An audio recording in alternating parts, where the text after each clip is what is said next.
ಶ್ರೀ ಗುರುಭ್ಯೋ ನಮಃ. ಎಲ್ಲರಿಗೂ ಬೆಳಗಿನ ಸುಪ್ರಭಾತ. ಲಕ್ಷ್ಮಣನ ಬ್ರಹ್ಮಚರ್ಯ ನಿಷ್ಠೆ.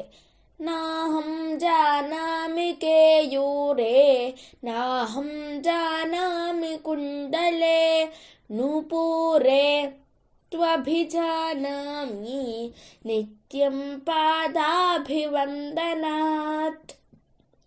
ಸೀತೆಯು ಬೀಳಿಸಿದ್ದ ಆಭರಣಗಳ ಗಂಟನ್ನು ನೋಡಿ ಲಕ್ಷ್ಮಣನು ಶ್ರೀರಾಮನ ಸಮ್ಮುಖದಲ್ಲಿ ಸುಗ್ರೀವನಿಗೆ ಹೇಳಿದ ಮಾತುಗಳಿವು. ಈ ತೋಳ್ಬಳೆಗಳನ್ನು ನಾನರಿಯೇನು, ಈ ಕರ್ಣಕುಂಡಲಗಳನ್ನು ನಾನು ಗುರುತಿಸಲಾರನು.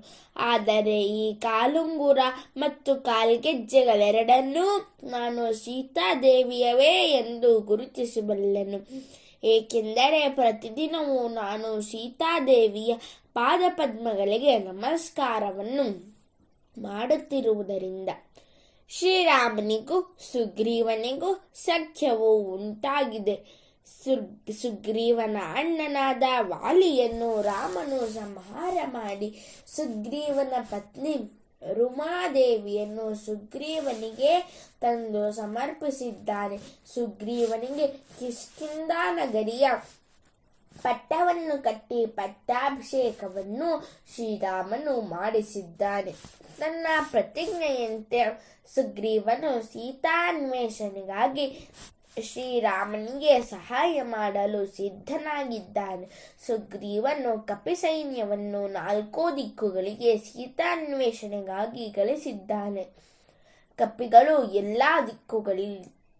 ಎಲ್ಲ ದಿಕ್ಕುಗಳಿಗೂ ಹೋಗಿರುತ್ತಾರೆ. ಹೀಗೆ ಹೋಗುತ್ತಿರುವಾಗ ಆ ಕಪಿಗಳಿಗೆ ಒಂದು ಬಟ್ಟೆಯ ಗಂಟು ನೆಲದ ಮೇಲೆ ಬಿದ್ದಿರುವುದು ಸಿಕ್ಕುತ್ತದೆ. ಅದನ್ನು ಕಪಿಗಳು ಸುಗ್ರೀವನಿಗೆ ತಂದುಕೊಡುತ್ತಾರೆ. ಅದನ್ನು ಬಿಚ್ಚಿ ನೋಡಿದಾಗ ಅದರಲ್ಲಿ ಆಭರಣಗಳಿದ್ದವು.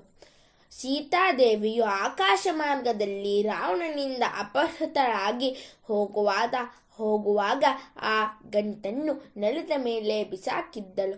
ಆ ಆಭರಣಗಳು ಸೀತಾದೇವಿಯವೇ, ನೋಡು ಎಂದು ಸುಗ್ರೀವನು ಶ್ರೀರಾಮನಿಗೆ ಹೇಳುತ್ತಾನೆ.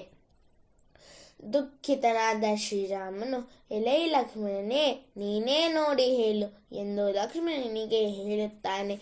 ಆಗ ಲಕ್ಷ್ಮಣನು ಆ ಆಭರಣಗಳನ್ನು ನೋಡಿ ಈ ಮೇಲಿನ ಮಾತುಗಳನ್ನು ಹೇಳುತ್ತಾನೆ.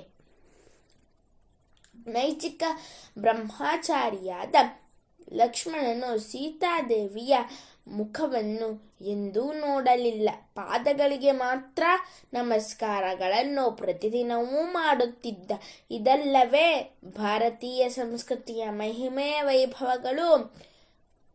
ಲಕ್ಷ್ಮಣನ ಆದರ್ಶವನ್ನು ಈ ಕಾಲದ ಶಾಲಾ ಕಾಲೇಜು ವಿದ್ಯಾರ್ಥಿಗಳು ಪಾಲಿಸುವಂತಾಗಲಿ. ಸರ್ವೇ ಜನಾಃ ಸುಖಿನೋ ಭವಂತು, ಸಕಲ ಸನ್ಮಂಗಲಾನಿ ಭವಂತು, ಲೋಕಾಃ ಸಮಸ್ತಾಃ ಸುಖಿನೋ ಭವಂತು. ಧನ್ಯವಾದಾः.